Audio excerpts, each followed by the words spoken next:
Hello guys, get ready because in this video I'm going to show you how to fix mobile data is slow in Infinix Hot 60.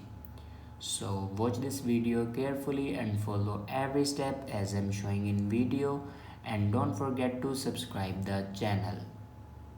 So let's start the video. First of all, swipe down to your control center, and here you can turn on or off your airplane mode 2 to 3 times.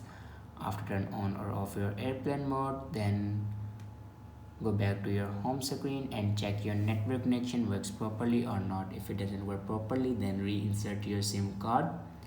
After reinsert your SIM card, then restart your device. For restart your device, press and hold power button and then click on restart. After doing these steps, your problem will be fixed. I hope this video is helpful for you. Thanks for watching.